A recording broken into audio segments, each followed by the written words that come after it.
Bien, muy buenas noches.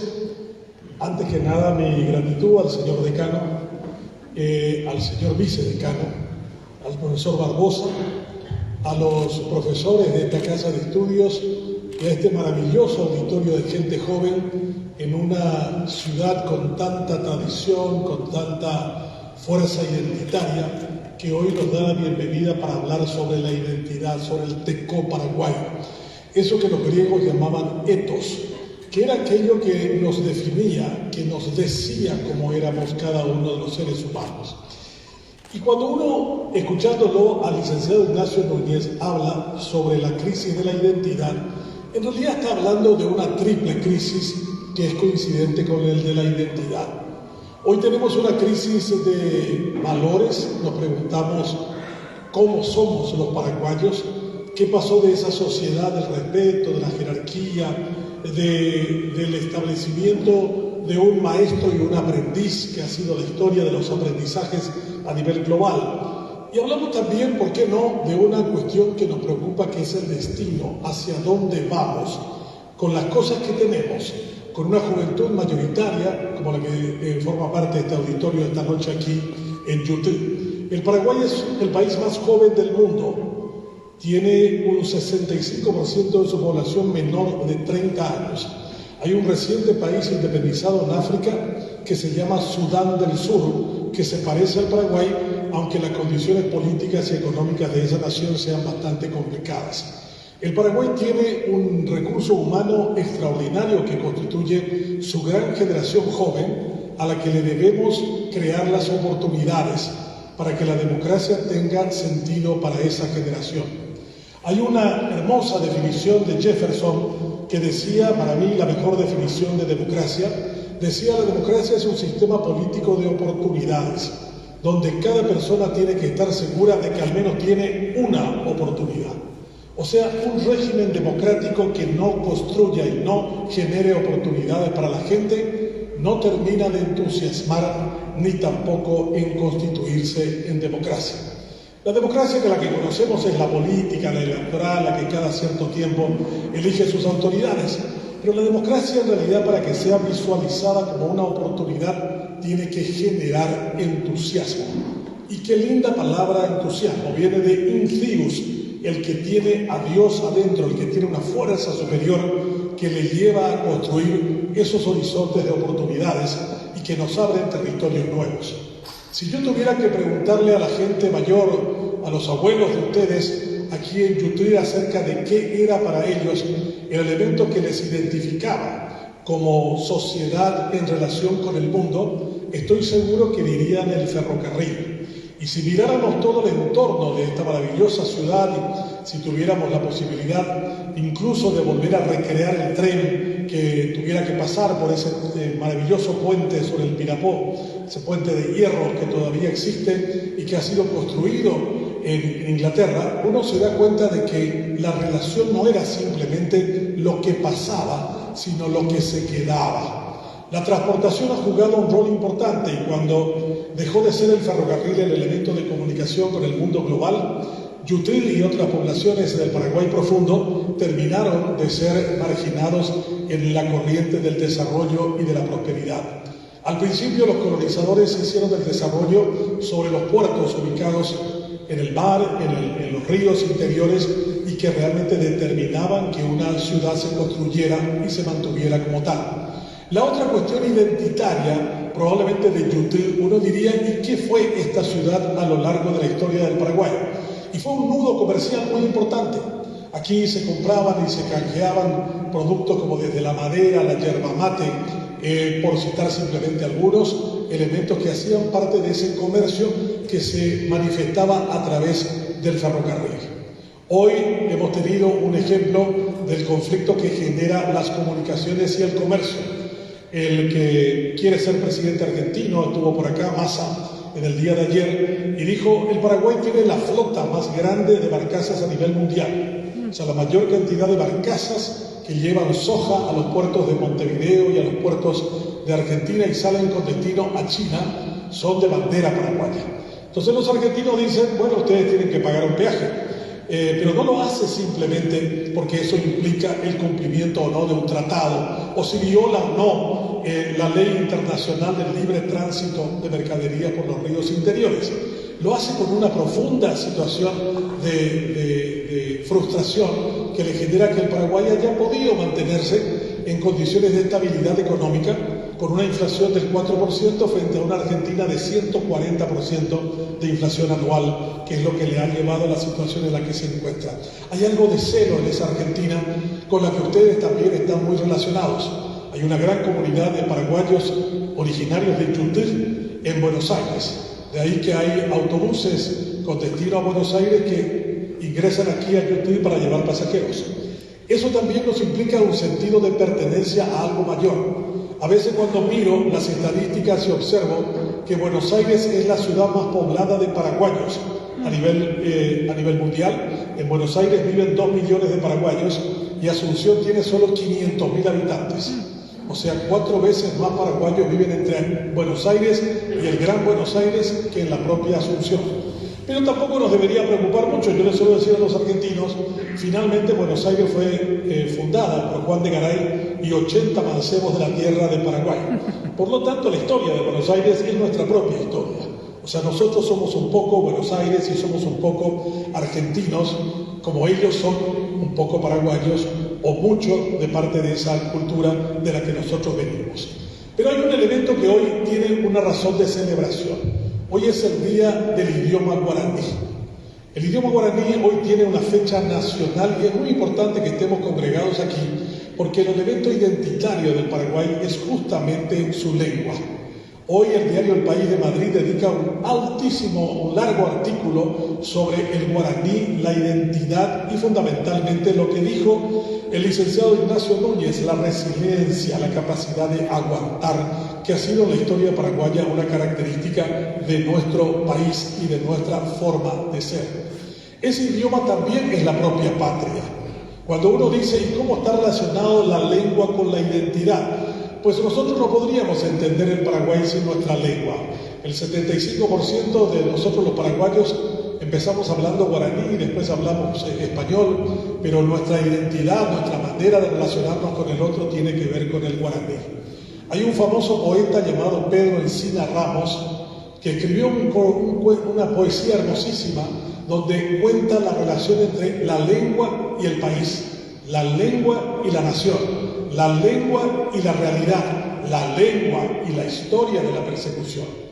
El poema dice: Ha abanee nereakua por aiteba, ha ete wiñumegua y boteja neree asreteba ñeimoa eirete, geta kisemo ñejaimbe endererabe, geta hupe mareñeja a, ki aguireyepe aiteco ape ari, ato yeheshau mira daikatumoa.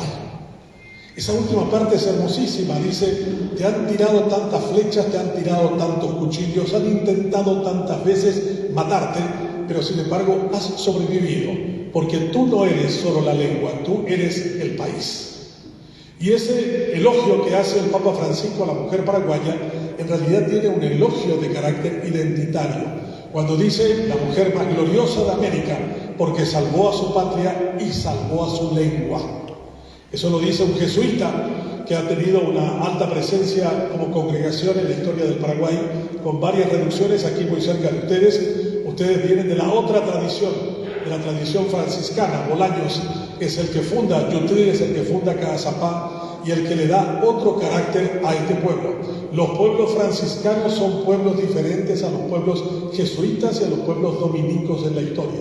Tienen características de sentido de humildad, de sentido de servicio, de hospitalidad, que le deviene fundamentalmente del carácter de ese hombre a quien llamaban el alter Dios, a San Francisco de Asís, el fundador de la congregación de Bolaños, quien fue el fundador de esta ciudad.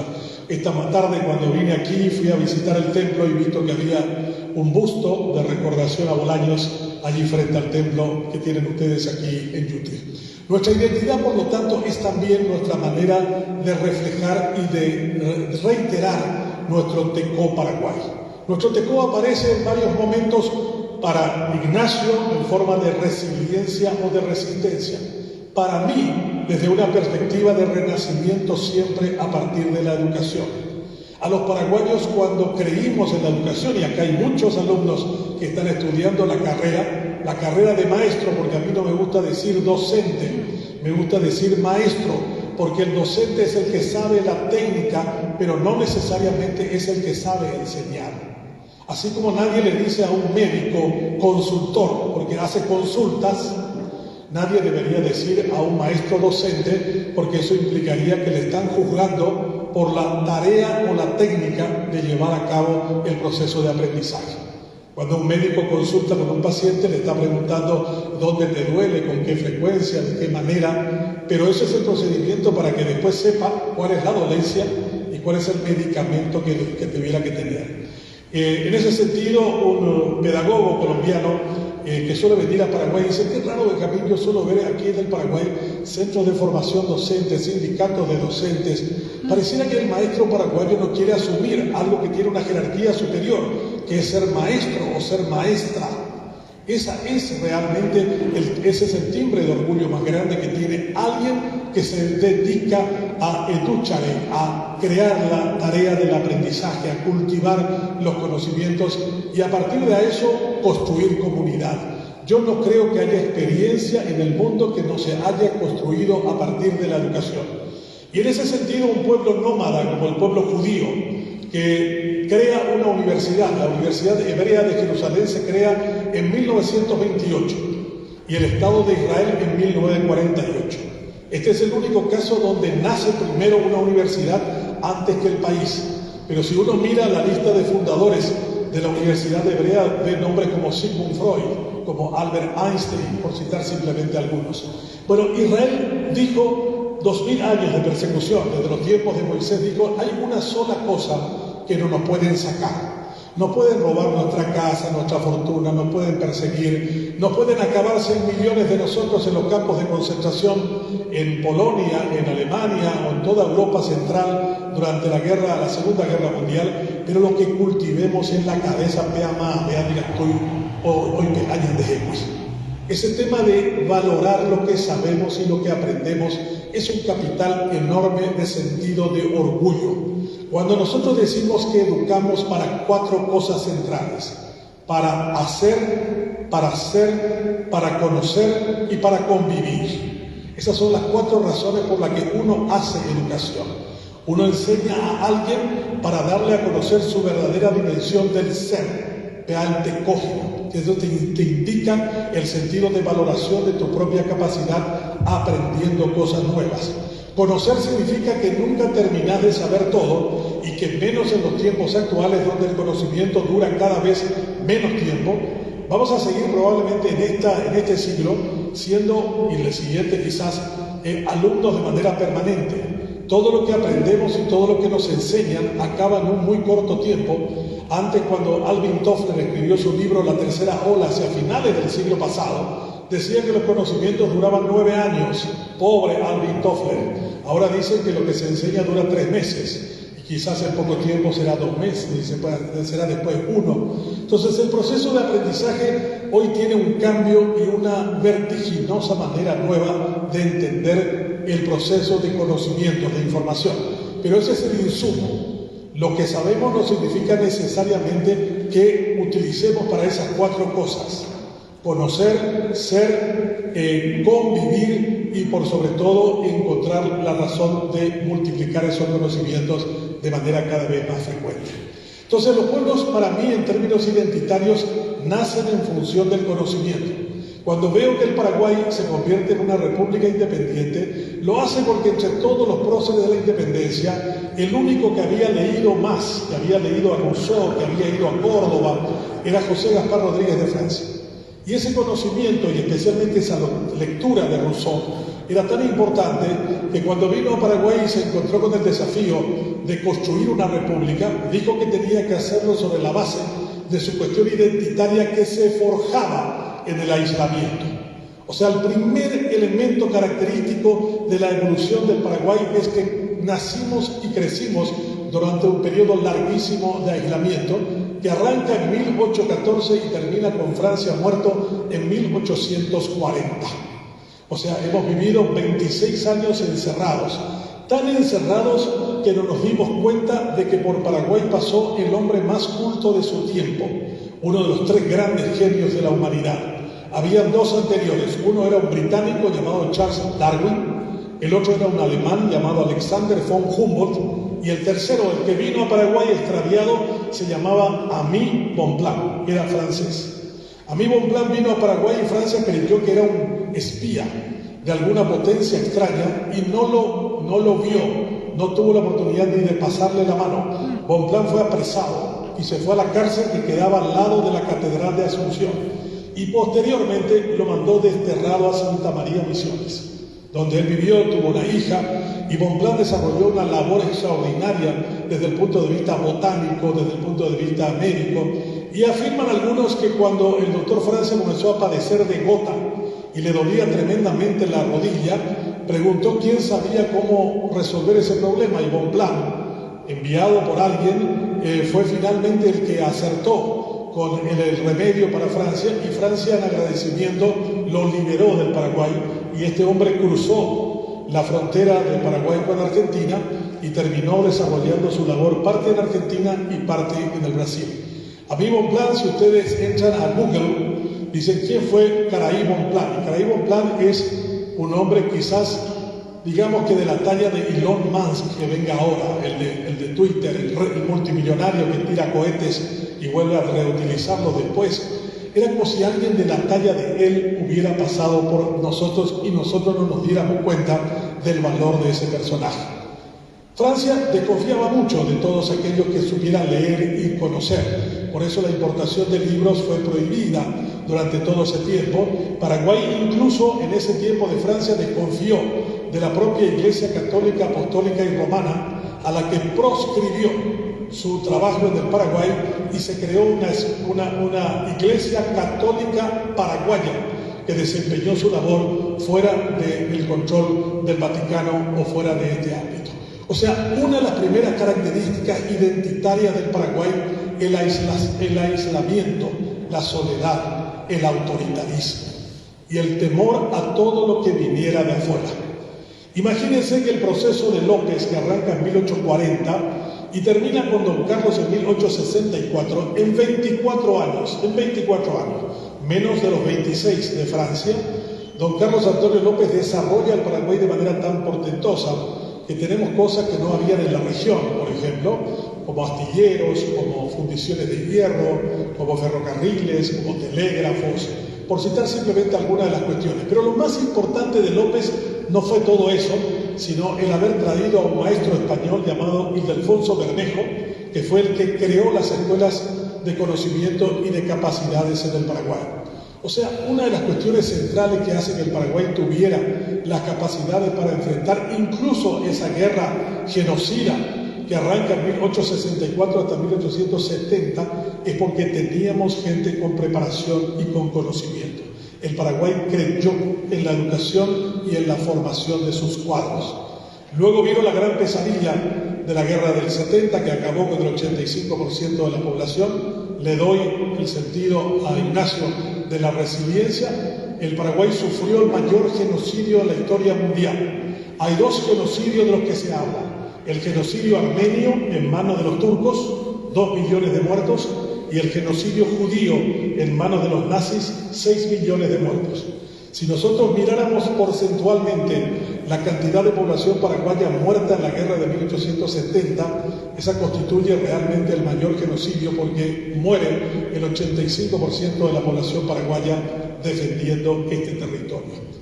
Una de las cosas más importantes de todo eso es que la guerra pareciera que está muy lejos, sin embargo está muy cerca. Yo no conozco quién es mi bisabuelo, por ejemplo, y yo tengo 63 años. Todos los de mi generación, gran parte de ellos no saben quién es su bisabuelo.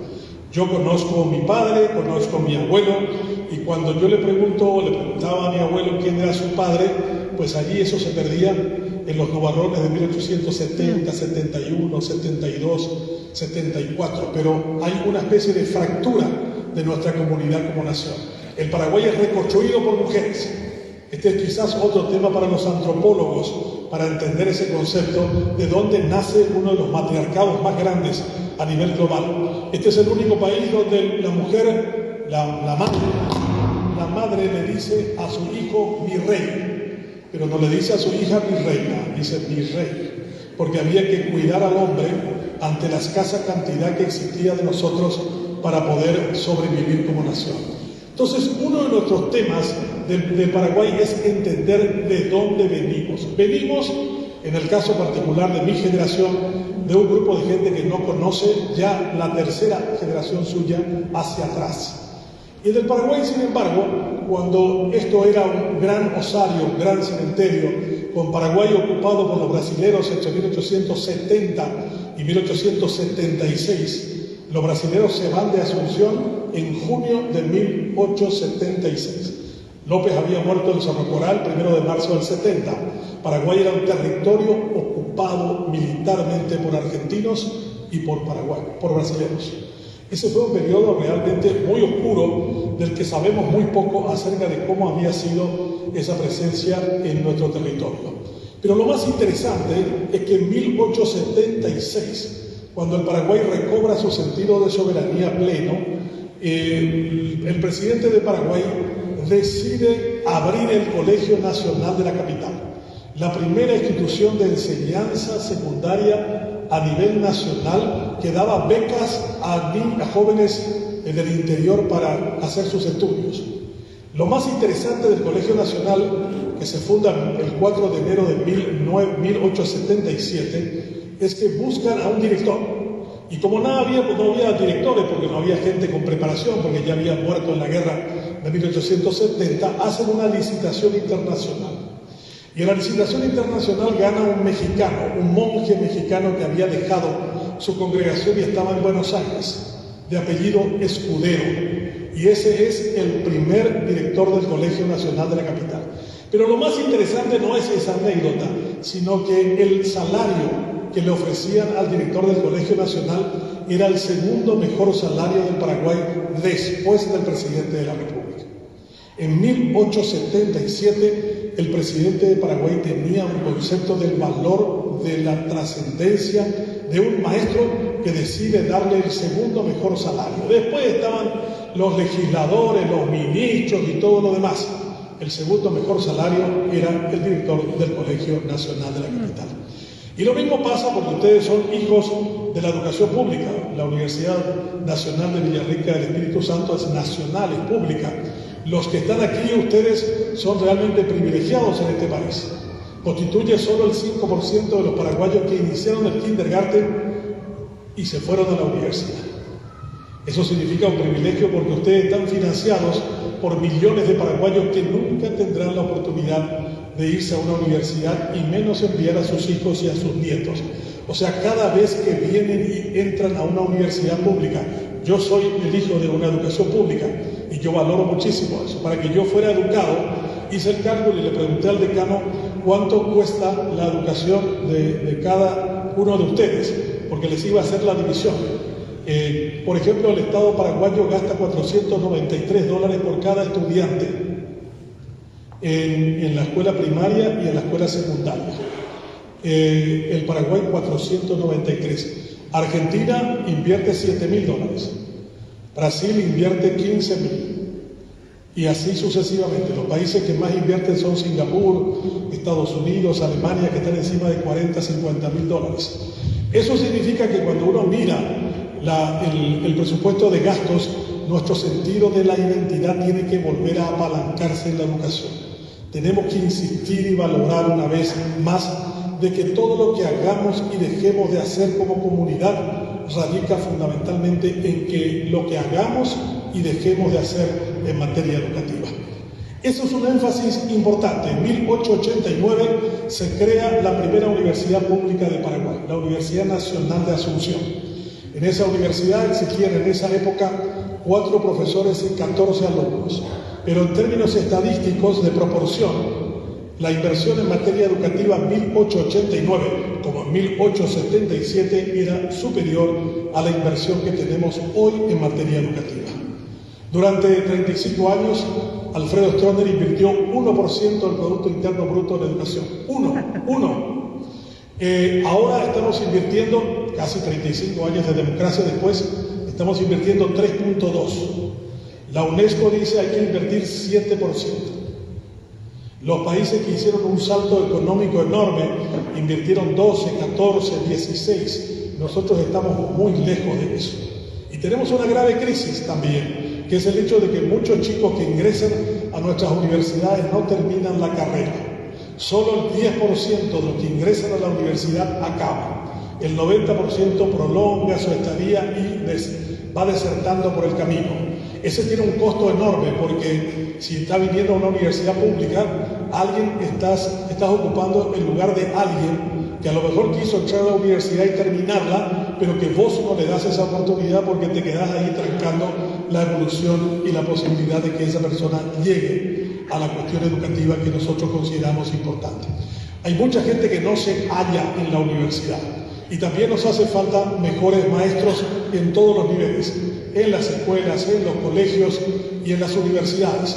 Hoy uno de nuestros mayores problemas a nivel nacional es la falta de capacidad de verbalización, de hablar. Un joven paraguayo usa 200 palabras del idioma español.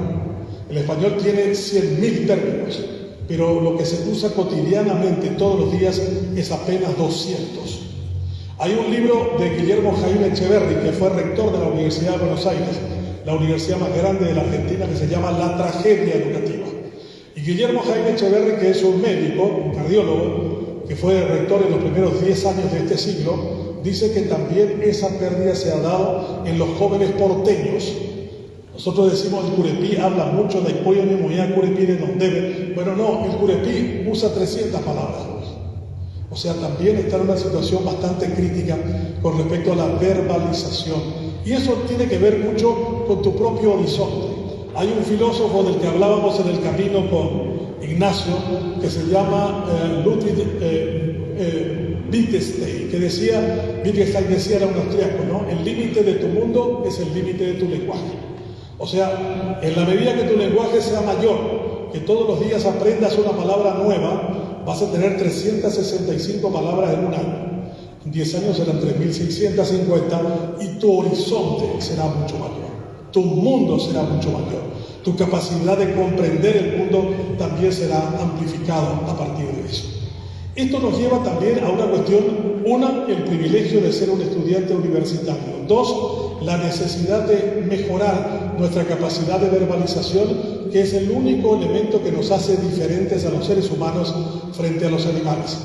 Y la otra cuestión central es que la vida del TECO del Paraguay nace en proyectos solidarios comprometidos. El famoso Yopoy, el trabajo en conjunto, que es el inicio de las cooperativas, es una muestra de eso. La única forma que nos distingue a los seres humanos de otros seres es que podemos trabajar de manera solidaria y junta. Eso significa, por lo tanto, que podríamos los paraguayos, si tuviéramos el deseo de alcanzar un horizonte determinado, buscar y trabajar para que eso acontezca. Pero con 200 palabras es probable que estemos bastante limitados para poder entusiasmar y hacer que los demás trabajen con nosotros en nuestros proyectos más grandes. Entonces, el Paraguay hasta 1900 era un país ciertamente que emergía después de la tragedia del 70. En todo el siglo pasado, el siglo XX, ha sido también la historia de los referentes en materia educativa. Primero fue aquí en Villarrica, Ramón Indalecio Cardoso, que creó la escuela normal, que estableció los centros de aprendizaje de la escuela activa, y también fue Delfín Chamorro, otro extraordinario maestro, que fue el preceptor de Manuel Ortiz Guerrero. Yo siempre cuento una anécdota de un gran casapeño, quizás el mayor poeta de Paraguay para mi gusto. Escuchábamos esta mañana, después de pasar su pueblo, Yegros, y yo le decía a Santiago y le decía también a Ignacio, quiero que pongas Tren con banderas de Elvio Romeo, este poema hermosísimo de Elvio que retrata su pueblito de Yegros, aquí muy cerca de ustedes. Y una vez le dije a Elvio Romero, Elvio, ¿quién es para vos el mejor poeta de Paraguay? Y Elvio me dijo, de lejos, Benjamín Ortiz Guerrero. Y yo, para provocarle, le dije, esa llegó a venir igual, y me tengan nada de casa peño. Y entonces me dice, él vio, Jaime ese maestro del Finchamorro ya se llamaba la Iguapoveta. O sea, me dice, claro, él tuvo de maestro del Finchamorro. Si yo hubiera sido el alumno del Finchamorro, probablemente yo hubiera sido el mejor poeta de Paraguay. Del Finchamorro en 1900, ahí en Ibadotín, ya leía los poemas de Rubén Darío, que era un consagrado poeta romántico nicaragüense viviendo en París. Bueno, y eso accedió a Ortiz Guerrero, un hombre de una vida bastante corta, no alcanzó 35 años, dejó una cantidad de obras poéticas enormes e hizo con José Asunción Flores esa hermosa banda sonora de los paraguayos que es La Guarania, que también está esta semana de recordación, de aniversario y de puesta en valor. O sea, los pueblos hacen de que realmente la referencia sean los maestros. Villarrica es solamente del Finchamorro y Ramón Indalecio Cardoso. Es una pena que todavía no los hayan homenajeado colocando las dos principales bulevares con el nombre de ambas personalidades. Cuando muere del Finchamorro hay un elogio fúnebre que le hace Ortiz Guerrero, maravilloso, de un alumno agradecido al hombre que le abrió los horizontes del mundo lírico a través de la literatura y el lenguaje y el aprendizaje. Nuestros pueblos, por lo tanto, evolucionan en función de los maestros. A veces son maestros locales, a veces son chilenos, a veces son mexicanos, a veces son de Suiza. Cuando llega aquí un sabio llamado Moisés Bertoni, hay una ciudad que lleva su nombre aquí también, camino a Yutí. Moisés Bertoni era un botánico, pero era también un polímata en la definición que dio el licenciado Núñez, alguien que sabía de todo. Imagínense que todavía se usaba el calendario Bertoni hasta hace poco tiempo para saber qué días del año iba a llover y qué día haría frío. Se pasó observando el comportamiento climático de Paraguay ahí en su casa en el Alto Paraná.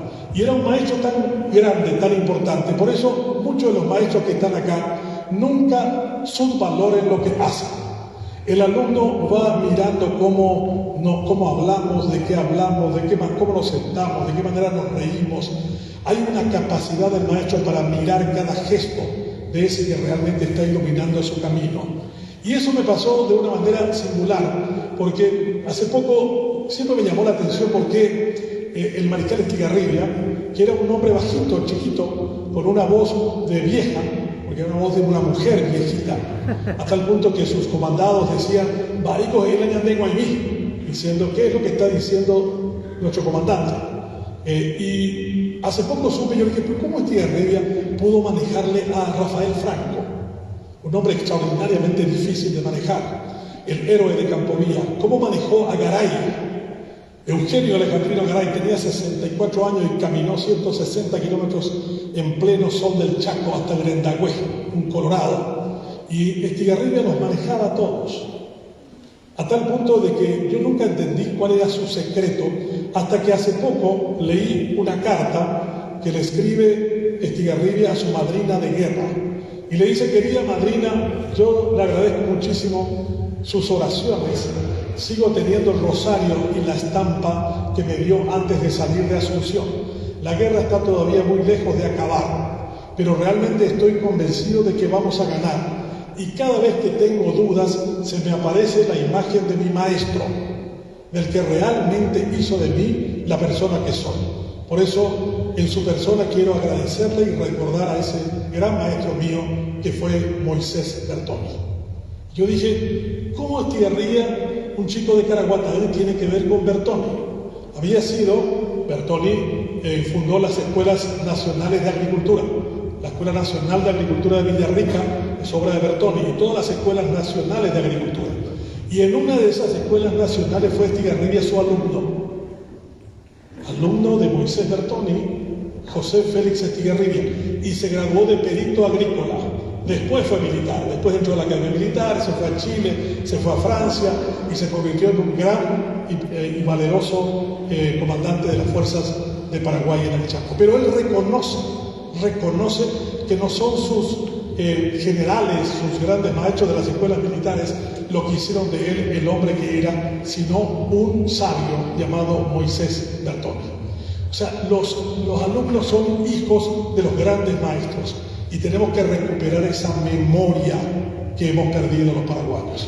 Cuando nosotros creímos en la educación, cuando nos dedicamos, cuando leímos textos, cuando hicimos trabajos, cuando nos interesó el país como tarea, como deber, en ese momento los paraguayos nos ha ido maravillosamente bien. Entonces, la memoria del Paraguay, salvada en la guerra del Chaco del 32 al 35, personalidades de la talla de Eligio Ayala, de Juan Eoleari, de Cecilio Báez, de Eusebio y Cecilio, los dos Ayalas, son realmente personajes de una talla singular. Todo eso se acabó en 1947, cuando la revolución terminó dividiéndonos a los paraguayos entre colorados y liberales, y comenzó la gran migración paraguaya hacia la Argentina. Y nuestra gran tragedia fue indudablemente la dictadura de Stroessner de 1954 a 1989, que proscribió toda forma de pensamiento y consideró incluso subversivo y altamente sospechoso que dos personas se encontraran juntas en la calle hablando a una hora determinada. Ahora que no hay proscripción del verbo, ahora que no tenemos ningún pretexto porque vivimos en democracia, sin embargo hay mucha gente decepcionada con ella. La gente dice, ¿cómo hablan de la democracia? O democracia que les burla de Guarecoa. Recuerden que finalmente la democracia es un sistema político que se corresponde con los niveles de capacidades de los pueblos. Los pueblos con capacidades educativas, con menos gente ignorante, con menos pobreza, son pueblos que pueden elegir mejor a sus gobernantes. Y al revés, si uno no tiene conocimientos ni capacidades, uno termina entregándole la responsabilidad de gobernar a los safios, a los mediocres y a los corruptos. Nuestra tarea de recobrar la identidad del Tecó Paraguay en el sentido global más amplio y generoso debería partir, por lo tanto, de la educación, de lo que hagamos y dejemos de hacer en aulas, de lo que hagamos y dejemos de hacer en nuestra relación con el conocimiento, que cada vez es más corto, que cada vez es más abreviado. Pero si tuviéramos que echar mano a la historia del Paraguay en todos los campos, en todos los saberes, vamos a encontrar de que solamente nos fue bien cuando fuimos gobernados por la gente con preparación, con educación y con conocimiento. Los paraguayos nos debemos, por lo tanto, reencontrarnos en nuestras identidades, que están ahora medio muertas y medio escondidas, metidas entre cenizas, que creemos que el fuego ya se acabó, pero sin embargo el mismo continúa en dicho lugar y solo hace falta que apantallemos y que hagamos de nuevo una llama vivificante de este Paraguay que todos ambicionamos. El Paraguay de los maestros, de la educación, del conocimiento y del desarrollo y de la evolución. Nos merecemos los paraguayos viniendo de donde venimos, y porque realmente en nuestro destino y en nuestros valores siempre está el saber y el conocer como elementos fundamentales a la hora de construir el Paraguay que ambicionamos. Muchas gracias.